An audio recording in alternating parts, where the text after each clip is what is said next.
Hallo, ich bin Christoph und Fachverkäufer bei Elektroplus.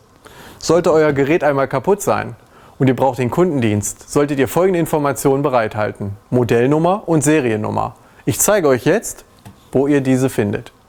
Bei einer Miele Waschmaschine findet ihr das Typenschild im Bullauge oben.